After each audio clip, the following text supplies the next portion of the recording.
राष्ट्रीय जनता दल और कांग्रेस के लोग जब संविधान और आरक्षण पे भाषण देते हैं तो हंसी आती है और खून भी खौलता है साथ। नमस्कार, आप देख रहे हैं दर्श न्यूज और मैं हूं यति आपके साथ। देश भर में लोकसभा चुनाव की धूम है। राजनीतिक पारा जो है वो काफी हाई हो गया है देश भर में।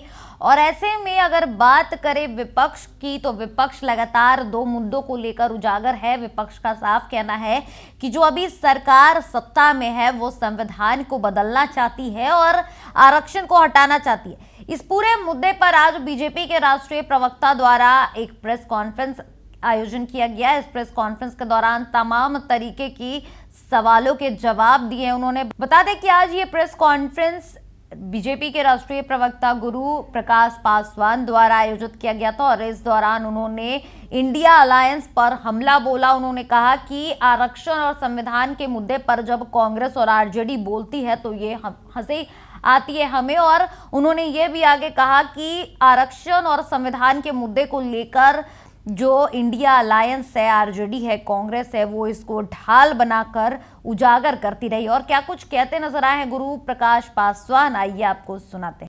मल्लिकार्जुन खड़गे जी, उनको एक गिलास पानी पीना था, लेकिन ये कांग्रेस के लोगों के सामंती मानसिकता का आप व्यवहार देखो। उनको पानी पीना था, वो खुद नहीं पानी पिए। पहले राहुल जी आप पानी पिएंगे क्या? सोनिया जी आप पानी पिएंगी क्या? तो कांग्रेस में दलितों की क्या स्थिति है आप कल्पना कर सकते हैं।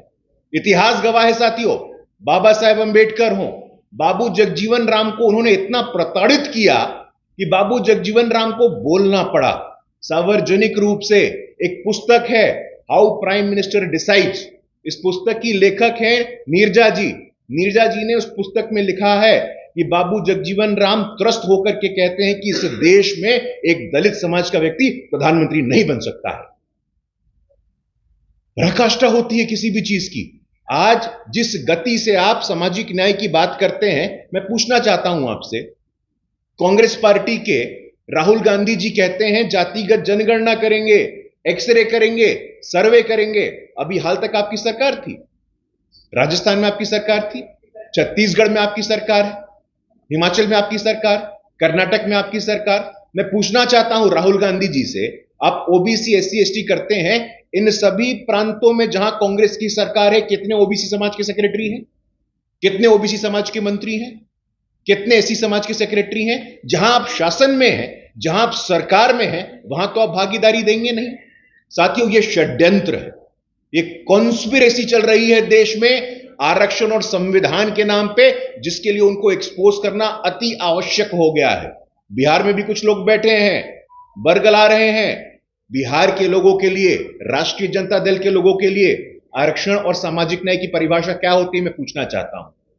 लालू जी पार्टी के सर्वे सर्वा, उनकी पत्नी विधान परिषद में नेता प्रतिपक्ष, उनका दूसरा बेटा नेता प्रतिपक्ष बिहार विधानसभा, दूसरा बेटा सरकार आने पे मंत्री, एक बेटी सारण से उम्मीदवार, दूसरी बेटी राज्यसभा में। क्या सामाजिक न्याय और आरक्षण की परिभाषा आपके परिवार से प्रारंभ होती है और आपके परिवार पे अंत होती है? हम पूछना चाहते हैं।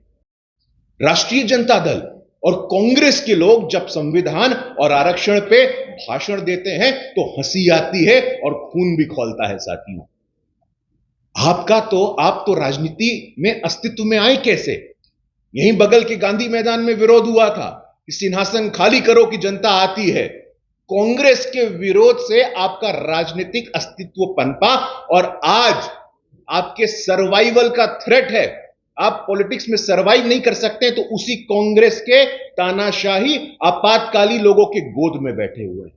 मैं पूछना चाहता हूं आपसे साथियों, मौलिक बात इतनी सी है कि ये जितने भी परिवारवादी लोग हैं, ये आरक्षण और संविधान को ढाल बना रहे हैं। They are using it as a shield. और शील्ड क्या? शील्ड छुपाने के लिए अपने भ्रष्टाचार को, अपने परिवारवाद को, अपने तुष्टीकरण की राजनीति को। इन लोगों को बर्दाश्त नहीं होता है। ये जितने भी इंडिया अलायंस के लोग हैं, आप उत्तर से लेकर के दक्षिण तक देखिए। मैं चुनौती देता हूं, मैं पूछना चाहता हूं, आप इस बात को स्वीकार नहीं कर सकते हो, आप इस बात को बर्दाश्त नहीं कर सकते हो कि संविधान के सर्वोच्च स्थान पे एक आदिवासी की बेटी आज बैठी है। क्या क्या बोला गया था उनके खिलाफ? कांग्रेस के नेता विपक्ष अधीर रंजन चौधरी क्या बोले थे? कांग्रेस के राष्ट्रीय प्रवक्ता उदित राज क्या बोले थे? मैं नहीं बोलना चाहता हूं, लेकिन आपके माध्यम से मैं पुनः बोलना चाहता हूं कि इन लोगों को अपने बर्दाश्त करने की क्षमता बढ़ानी चाहिए, अपने पाचन तंत्र पे काम करना चाहिए। आदिवासी की बेटी संविधान के सर्वोच्च स्थान पे बैठेगी।